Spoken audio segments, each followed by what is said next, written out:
지난 시간에는 많이 가진 물질로 인해서 어렵고 가난한 사람들을 핍박하는 사람들을 책망한 야고보는 이제 그 방향을 돌려서 믿음으로 인해서 오히려 핍박을 받고 있는 연약한 자들을 격려하는 표현으로 말투는 완전히 바뀌었습니다. 이것은 비단 당시에 핍박을 견디는 사람들에게뿐만 아니라 이 시대에도 그리고 미래에도 이 땅에 나그네로 살며 하늘의 영광을 바라며 견디는 기도인들에게 한결같은 위로가 될 것입니다. 비유를 자주 사용하는 야고보의 이러한 격려를 위한 비유에는 파종하며 오로지 하늘의 적절한 시기에 비와 햇빛을 바라며 잡초를 뽑고 가꾸는 농부의 기다림과 친구들까지도 자신의 파문을 죄 때문이라고 밀어붙이지만 하나님의 선하신 판결을 기다리며 순결함을 지켜 마침내는 인정을 받을 뿐만 아니라 갑절의 복을 하나님께로부터 받아 누렸던 욥의 인내를 예로 들고 있습니다. 이 두 비유는 어떤 고난과 인내보다도 사실적인 비유인 것에 틀림이 없습니다. 농부는 자연적인 것이라면 욥의 경우는 믿음을 가지고 있으면서도 사고나 갑자기 닥치는 어려움을 견뎌내는 좋은 예가 되고 있습니다. 하나님께서는 그의 백성들에게 순종하는 삶을 살려고 하기만 한다면 여러 분야에서 모범을 주시는데 어떤 때는 자연을 통한 가르침과 또 어떤 때는 기록된 말씀을 통한 교훈을 주시기도 합니다. 다만 주님을 순종하며 살려고 한다면 우리 신앙의 삶에는 이렇게 넘치는 교훈과 가르침을 통해서 우리의 철로 역정의 길을 바로 갈 수 있도록 지도하십니다. 우리의 가장 완벽한 스승이신 주님께서도 공중의 새를 보라. 들의 백합화가 어떻게 자라는가 생각하여 보라. 너희 눈을 들어 밭을 보라. 만나는 자연의 미물들조차 교육의 모범으로 제시하는 것을 볼 수 있습니다. 독특한 것은 신약 성경의 가르침들 가운데 욥을 제시한 사람은 바울의 가르침에도 없고 오직 야고보만이 이 사람을 시련과 인내의 사람으로 소개하고 있다는 겁니다. 물론 구약에서는 선자 에스겔을 통해서 회개하지 않은 불법한 나라를 비유하면서 비록 노아, 다니엘, 욥 이 세 사람이 거기에 있을지라도 그들은 자기의 공의로 자기의 생명만 건지리라. 나주 여호와의 말이니라. 에스겔서 14장 14절과 20절의 말씀에서 이 욥을 의인으로 다루고 있습니다. 이 마지막 시대의 징조들이 흔하고 사랑은 식어지고 불법이 성한 가운데 주님의 다시 오심을 사모하며 이 세상과는 다른 삶을 살 수밖에 없는 오늘의 성도들도 이 말씀이 격려와 위로가 되기를 소망합니다. 영원한 영광을 위한 고난과 인내는 우리의 남은 생애이든지 다만 주님의 다시 오실 때까지만이라는 야고보의 격려가 여러분 모두에게도 큰 격려와 위로가 되시기를 바라고 마지막 부분에서 12절은 하나님께서 금하신 맹세를 간략하게 다루는 것으로 오늘 말씀을 개진하고자 합니다. 오늘도 특별한 결론을 내지 않겠습니다. 첫 번째로는 7절에서 9절 말씀을 봅니다.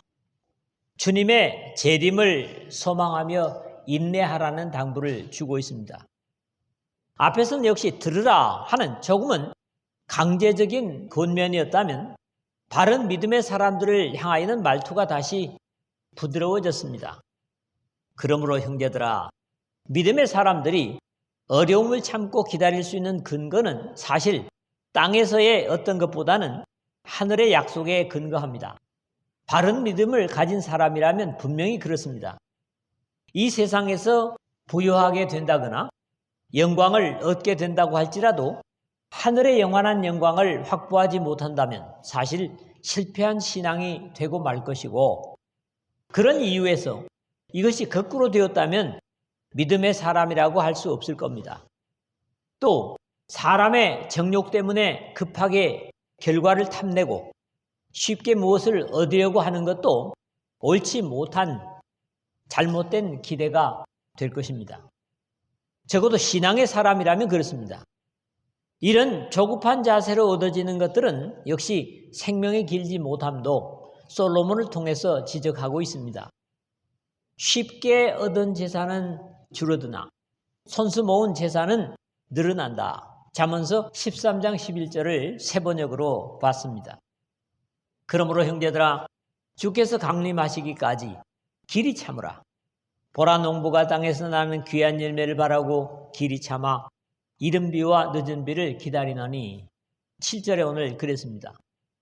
다른 것과는 다르게 최소한 몇 개월을 기다려야 하는, 그래야 결과를 얻을 수 있는 것이 바로 농사이고, 농사야말로 하늘의 역할에 따라 그 결과가 다르게 나타나는 것도 사실입니다.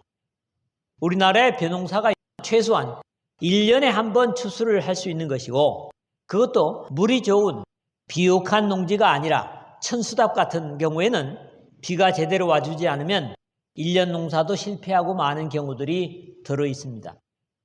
이스라엘 역시 무화과나 올리브는 물론이고 포도 농사는 물론 대추, 야자 같은 작물들도 1년에 한 번 추수를 할 수 있지만 심는 일이든지 잡초를 뽑는 일이든지 거름을 주는 일이든지 모두 뜨거운 햇볕 아래서 땀을 흘리며 수고하는 것은 오로지 한 번에 열매를 바라고 할 수 있는 일들인 거지요.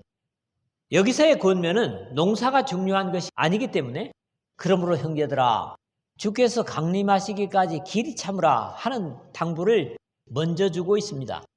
원문의 내용은 길이 참으라, 그러므로 형제들아 라는 순서로 되어 있습니다. 신앙이라는 말은 다른 표현으로 길이 참는 것이라고 할 수 있을 겁니다. 세상의 어떤 변화에 관계없이 이 역사에 다시 오실 예수 그리스도의 재림을 기다리며 육신의 삶에 나타나는 온갖 어려움이나 안타까움을 참으며 훗날을 기약하는 것이 믿음 생활이라고 할 수 있을 겁니다. 이제 그 모범을 농부가 땅에서 나는 귀한 열매를 바라고 길이 참아 이른 비와 늦은 비를 기다리나니 7절 하반절인데, 여기 흥미로운 비교는 농부가 땅에서 나는 귀한 열매를 바라기 때문에 참는 것이라면, 믿음의 사람들은 주께서 강림하시기까지라는 하늘로부터의 약속을 기다리는 겁니다. 쉬 사라질 땅에서의 나는 열매를 바라면서도 길이 참을 수 있다면, 영원한 하늘의 것을 기대하는 사람이라면 농부들의 인내만 못해서 되겠느냐는 그런 의미를 담고 있는 두의 교훈입니다. 또 이 땅에서 나는 열매를 바라는 농부도 이른 비와 늦은 비를 기다리며 길이 참는다는 것은 하늘의 긍휼과 은혜의 역사를 기다리며 수고한다는 의미로 같은 내용을 담고 있습니다. 이스라엘의 이른 비와 늦은 비는 흔히 우리가 생각하는 계절 속의, 시간 속의 의미가 아니라 볼이나 미래 추수 때를 중심한 표현으로, 이른 비라고 할 때는 곡식을 갈고 난 후에 10월에서 11월경의 비를 말하는 것이고, 늦은 비라고 하는 것은 열매가 잘 연글 수 있도록 4월에서 5월에 내리는 비를 말하고 있습니다. 여기에 믿음의 사람이나 농부 둘 모두에게 공통적인 것은 길이 참으라, 길이 참아, 마크로티메오라는 동사지만은 시제의 차이가 있습니다. 믿음의 사람들에게는 과거에서부터 계속되어 오는 적극적인 길이 참음이라면, 농부들에게는 현재 진행형의 형태라는 차이라고 말할 수 있을 겁니다. 그러므로 신앙의 삶이란 믿는 순간부터 꾸준히 지속되어 오는 인내의 삶이라고 해도 지나친 표현이 아닐 겁니다. 사실 믿음의 사람들은 예수 그리스도와 함께 거듭난 순간부터 세상의 육신의 것을 절제해오는 길이 참는 삶을 주님 다시 오실 때까지 지속하는 것이죠. 여기에서 길이 참음의 자세를 한순간이라도 놓아버린다면 범죄하고 실족하게 되는 것을 이해할 수 있습니다. 세상에서 사라질 것들을 위해서 길이 참는 농부의 삶을 예로 든 야고보는 이 비유의 이유를 설명하면서 다시 한번 고삐를 당겨서 당부를 주고 있습니다. 그것이 바로 너희도 길이 참고 마음을 굳건하게 하라. 주의 강림이 가까우니라 하는 8절의 격려입니다. 길이 참아야 할 외부적인 요인에 마음을 굳건하게 하라는 내부적인 단속을 강조하는 겁니다. 여기에도 다시 길이 참고를 반복하고 덧붙여 마음을 굳건하게 하라는 당부를 주는데 여기에 굳건하게 스테리조라는 낱말은 지지하다 또는 고정시키다, 강하게 하다 하는 마치 출애굽기에 보면 이집트를 빠져나와 가지고 아말렉과의 싸움에서 모세가 손을 들면 이스라엘이 이기고 손이 피곤해져서 떨어지면 아말렉이 다시 이기기 때문에 아론과 훌이 모세의 옆에 앉아서 모세의 손을 떨어지지 않게 붙잡아줘서 마침내 아말렉을 이기게 했던 내용과 같은 그런 의미입니다. 외부에서 쉼없이 계속되는 핍박과 어려움에 마음이 흔들리지 않게 견고히 해야 할 이유는 앞에서도 말했지만 다시 반복이 되고 있는 겁니다. 주의 강림이 가까우니라. 앞에서 주께서 강림하시기까지라는 인내해야 할 한계를 다시 강조하고 있습니다. 복음의 완성이 바로 우리 주 예수 그리스도의 다시 오심으로 이것은 주님께서 부활하신 후에 40일간 그의 제자들에게 보이시다가 승천하실 때 그 광경을 바라보고 있었던 제자들에게 두 천사들이 증언한 사실입니다. 갈릴리 사람들아 어찌하여 서서 하늘을 쳐다보느냐. 너희 가운데서 하늘로 올려지신 이 예수는 하늘로 가심을 본 그대로 오시리라. 사도행전 1장 11절이죠. 한 약속을 기대하며 사는 사람들이 바로 하늘의 백성들인 그리스도인들입니다. 그런 이유에서 주의 강림, 파루시아는 신앙에 바로 서 있는 사람이라면 누구나 기다리고 기대하는 최후의 승리의 날이며 핍박과 고난 속에서 자유케 되는 영광의 날이며 순간이 될 겁니다. 형제들아 서로 원망하지 말라. 그리하여야 심판을 면하리라. 보라 심판주가 문 밖에 서 계시니라. 이제 9절인데 이 문장은 앞뒤로 조금은 연관성을 가지는 상대적인 표현을 쓰고 있습니다.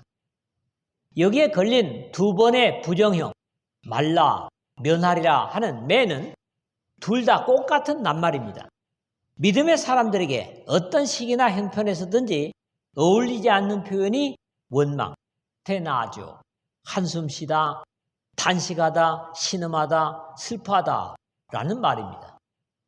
원망은 믿음의 사람들에게 적절치 않은 낱말입니다. 죄에 붙잡혀 있는 사람을 제외하고는 그럴 수 없는 것이 믿음의 사람들입니다. 야고보도 이미 내 형제들아 너희가 여러 가지 시험을 만나거든 온전히 기쁘게 여기라. 1장 2절이었죠. 했고 바울 사도도 다르지 않습니다. 주 안에서 항상 기뻐하라. 내가 다시 말하노니 기뻐하라. 빌립보서 4장 4절이고요. 데살로니가전서 5장 16절에서는 항상 기뻐하라. 역시 같은 당부를 주고 있습니다. 믿음의 사람들의 기쁨은 육신의 형편이 좋아서가 아니라 하나님의 자녀로 사는 것이 곧 기쁨이어야 하고 특히 우리 주님께서 좀 더 적극적입니다. 나로 말미암아 너희를 욕하고 박해하고 거짓으로 너희를 거슬러 모든 악한 말을 할 때에는 너희에게 복이 있나니 기뻐하고 즐거워하라. 하늘에서 너희 상이 큼이라. 너희 전에 있던 선자들도 이같이 박해하였느니라. 마태복음 5장 11절에서 12절에 말씀하셨습니다. 그리스도인은 육신적인 어려움이나 세상에서 당하는 불이익에도 불평할 수 없고 핍박자를 향해서도 원망할 수 없는 사람들입니다. 세상 말로 간도 쓸개도 없는 사람들인데 그것은 자신이 인생을 지탱해가는 것이 아니라 속에 계신 예수 그리스도를 통하여 이루어지는 삶이 되기 때문입니다. 앞에 산상보훈에서 주님께서 말씀을 인용했지만 바로 앞에서 보는 바는 천국을 가진 자이기 때문에 그럴 수 있다는 말이 그 이유입니다.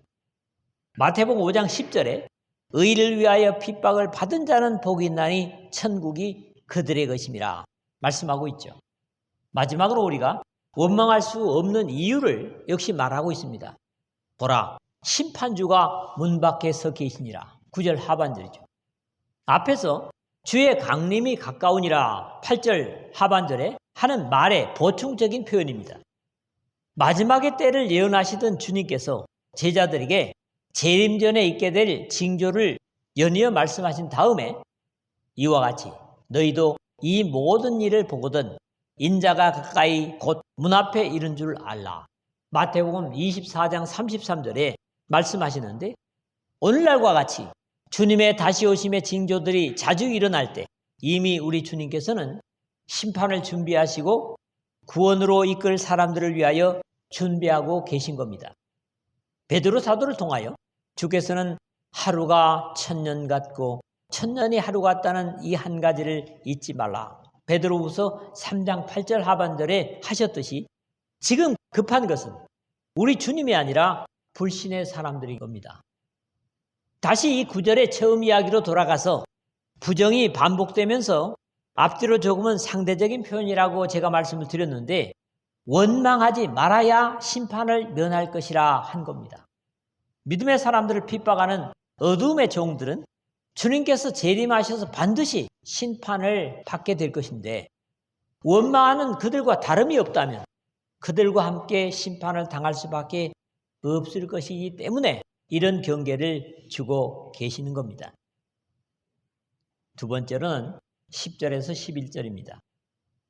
선자들과 욥을 비롯한 과거의 성도들을 본받을 것을 당부하고 있습니다. 고난을 인내로 견디는 두 번째 모델은 구약 성경의 선지자들과 욥입니다. 물론 욥뿐만이 아니라 앞에서 인용한 우리 주님의 말씀대로 너희 전에 있던 선자들도 이같이 박해하였느니라. 마태복음 5장 12절 하반절에 하셨던 말씀과 다름이 없습니다. 그러나 중요한 것은 이런 내용들을 듣는 것으로 만족할 것이 아니라는 겁니다. 그들의 신앙의 삶을 통해서 본으로 삼으라 한 것이죠. 그냥 그런 사람이 과거에 있었대 하는 것으로 끝나는 것이 아니라 나도 저들과 같은 굳은 믿음의 의지로 주님을 따라 살아야지 하는 실제적인 각오가 필요한 것입니다. 스데반은 그의 메시지에서 너희 조상들이 선자들 중의 누구를 박해하지 아니하였느냐. 사도행전 7장 52절 상반절에 말하는데 소신을 가지고 하나님의 말씀을 바르게 전한 선자들은 한결같이 박해를 받았음을 증거하고 있는 겁니다. 대표적인 선자는 엘리야가 있는데 하나님께 항변하는 내용을 보면 실감이 납니다. 열왕기상 19장 10절 그리고 14절 두 번씩이나 똑같이 내가 만군의 하나님 여호와께 열심히 유별하오니 이는 이스라엘 자손이 주의 언약을 버리고 주의 제단을 헐며 칼로 주의 선자들을 죽였으며며 오직 나만 남았거늘 그들이 내 생명을 찾아 빼앗으려 하나이다. 적어도 이스라엘이 믿음으로 하나님의 은혜 안에 머물러 있지 못할 때는 하나님께서 그의 백성들에게 보내셨던 선자들은 한결같이 죽음을 각오해야만 했고 앞에서 말한 엘리야의 고백 속에서 봐도 실제로 죽임을 당한 사람들이 적지 않았습니다. 칼로 주의 선자들을 죽였으며며 오직 나만 남았거늘. 물론 이것은 엘리야의 이해의 한계였지만 사실입니다. 왜냐하면 하나님께서 그 응답이 뭐였습니까? 바알에게 무릎을 꿇지 않은 사람 7천을 내가 남겨뒀다. 이렇게 말씀을 하시죠. 유다의 다윗 왕조의 씨를 말리려는 아합과 이세벨의 딸 아달랴라는 여인이 다윗 왕손들을 모두 죽일 때에도 여호야다 대제사장과 그의 딸 여호세바가 왕자 요아스를 숨겼다가 왕을 삼지만 여호야다 제사장이 죽자 하나님을 떠나고 그것을 책망하는 여호야다 제사장의 아들인 선지자 스가랴로 책망을 합니다. 그런데 하나님의 전뜰 안에서 돌로 쳐 죽이고 맙니다.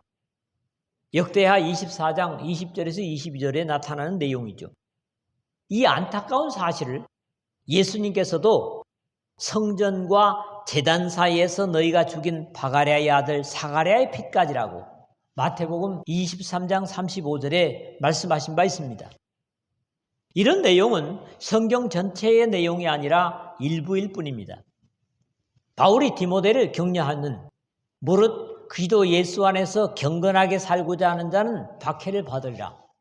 디모데후서 3장 12절인데 하나님의 약속을 믿고 거기에 맞는 삶을 살려고 하는 사람은 어느 때나 박해를 감당해야만 했고 특히 경건한 신앙인들은 올바르지 못한 종교인들에게 미움을 받는 것은 어쩔 수 없는 세상의 모습인 것 같습니다.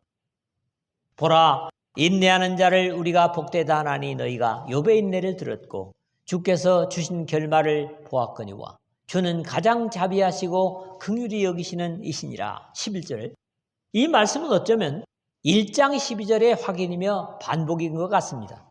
시험을 참는 자는 복이 있나니 이는 시련을 견디어낸 자가 주께서 자기를 사랑하는 자들에게 약속하신 생명의 면류관을 얻을 것이기 때문이라. 이 야고보서 1장 12절에서 말했는데 먼저는 보라 인내하는 자를 우리가 복되다 하나니 11절 상반절에 앞에서도 이미 거론하였지만 믿음의 사람은 곧 인내의 사람이라고 할 수 있고 미래의 약속을 갖지 못한 사람들은 오늘의 고난을 견딜 근거가 없기 때문에 견딜 수 없는 겁니다. 결국 사람의 노력으로 성취하는 것도 존경스럽지만 언약하신 것을 끝까지 믿고 오늘의 역경을 감당해내는 것은 더욱 귀하고 아름다운 신앙의 모습이죠. 이제는 좀 더 구체적인 욥의 이야기로 나아갑니다. 너희가 욥의 인내를 들었고 주께서 주신 결말을 보았거니와 11절 중간인데 욥의 이야기는 불신의 사람들에게까지도 문학적으로 좋은 평을 받고 있는 성경입니다. 특히 믿음의 사람이라면 욥의 이야기를 모르는 사람은 거의 없을 겁니다. 무엇보다도 욥에게서 보는 것은 사탄의 시험으로 시작하지만 끝까지 육신으로 견딜 수 없는 고난을 버티면서도 하나님 앞에서 자신의 신앙의 순결을 지킨 겁니다. 거기에다 친구들의 모함도 또 다른 견디기 힘든 마음의 고통이었을 겁니다. 흔히 어려울 때 친구라고 하지만 욥에게 있어서는 그의 가장 가까운 아내까지도 욥을 버렸습니다. 차라리 하나님을 저주하고 죽으시오. 2장 9절이고요. 19장 17절에 욥이 뭐라 합니까? 아내도 내 숨결까지도 싫어한다. 이렇게 표현하고 있는 걸 보면 참 가련한 사람이죠. 그를 위로하러 왔던 친구들조차 위로가 아니라 너희는 다 재난을 주는 위로자이로구나. 욥이 16장 2절 하반절에서 탄식할 정도로 욥을 힘겹게 만들었습니다. 그럼에도 중간에조차 도저히 예상할 수 없었던 욥의 결말은 마지막에 가서는 영화로웠음을 욥의 이야기를 읽는 사람이면 모두 감격할 만합니다. 주는 가장 자비하시고 긍휼히 여기시는 이시니라. 이제 11절 하반절인데 여기서는 하나님의 품성, 즉 성품을 표시하는 내용이지만 사람들이 그것과는 같지 않기 때문에 완전히 적절한 표현은 없습니다. 가장 자비하시고 뿐만 아니라 긍휼히 여기시는 이라는 말도 사람의 자비와 같지 않은 무한한 동정을 의미하는 표현으로 적어도 하나님을 위하여 역경과 고난을 견디며 그러면서도 원망하지 않고 자신의 자리를 꿋꿋이 지키는 하나님께 속한 사람들에 대해 가지는 연민과 사랑으로는 다 표현할 수 없는 하나님의 성품입니다. 어쨌거나 우리가 기대하며 공경하는 우리의 아버지는 이런 분이신데 그것을 주님께서 누가복음 15장 11절에서 24절에 비유로 표현하고 있습니다. 모든 아버지의 것을 다 가지고 나가서 탕진해버리고 거지가 돼서 돌아왔음에도 그 아들을 반기는 그 아버지가 바로 우리의 하나님이십니다. 하나님의 말씀과 성령과 더불어 선자들이나 욥을 비롯하여 믿음으로 인하여 고난을 견디며 주님의 재림을 사모하는 자들에게는 반드시 영광에 들여보낼 수밖에 없는 이유가 바로 하나님이 가장 자비하시고 긍휼히 여기시는 분이기 때문이란 확신을 이 마지막으로 적고 있는 야고보의 신앙 고백에 함께 참여할 수 있습니다. 마지막으로 12절입니다. 맹세는 사람의 몫이 아니라는 겁니다. 맹세는 서로에 대한 신뢰나 확신이 부족할 때 하게 되는 행위이지만은 사람은 맹세를 하고도 다음을 모르기 때문에 지킬 수 있는 확률이 없습니다. 맹세는 전지전능하신 하나님께는 가능하지만 피조물인, 그것도 범죄하여 타락한 사람으로서는 해놓고 지킬 수 없다는 데서 하나님께서는 맹세를 금하신 겁니다. 하나님께서 맹세를 금하신 예는 너희는 내 이름으로 거짓 맹세함으로 너희 하나님의 이름을 욕되게 하지 말라. 나는 여호와니라. 레위기서 19장 12절에 하심으로 진실된 맹세는 불가능함을 경계하셨고 누구보다도 우리 주님께서 금하셨습니다. 또 옛사람에게 말한 바 헛맹세를 하지 말고 너의 맹세한 것을 굳게 지키라 하였다는 것을 너희가 들었으나 나는 너희에게 이르노니 도무지 맹세하지 말지니 하늘로도 하지 말라 이는 하나님의 보좌임이요 땅으로도 하지 말라 이는 하나님의 발등상임이요 예루살렘으로도 하지 말라 이는 큰 임금의 성임이요 너의 머리로도 하지 말라 이는 너가 한 터럭도 희고 검게 할 수 없음이라. 오직 너희 말은 옳다 옳다 아니라 아니라 하라. 이에서 지나는 것은 악으로부터 나느니라. 마태복음 5장 33절에서 37절에 주님께서 직접 주신 말씀입니다. 하나님께서는 이르시되 여호와께서 이르시기를 내가 나를 가리켜 맹세하노니 너가 이같이 행하여 너의 아들 너의 독자도 아끼지 아니하였은즉 하는 창세기 22장 16절을 히브리서 6장 13절에서 인용하고 있습니다. 이렇게 하나님께서 친히 하신 맹세를 히브리서에서는 여러 곳에서 우리가 볼 수 있지만 사람에게 맹세하도록 명령하시거나 말씀하신 곳이 성경에는 없습니다. 해서 그의 백성들이 할 수 있는 것은 오직 너희 말은 옳다 옳다 아니라 아니라 하라. 이것이 한계입니다. 그렇게 하거나 우리는 약속이라는 걸 하죠. 약속도 여러 가지가 있습니다. 아주 중요한 혼인 서약 같은 것도 있고 시간 약속도 있죠. 그러나 믿음의 사람이라면 이렇게 간략한 약속조차도 반드시 지켜야 된다는 겁니다. 이게 하나님을 순종하는 사람의 바른 모습이라는 거죠. 만약에 지키지 못할 약속이라면 약속도 하지 않는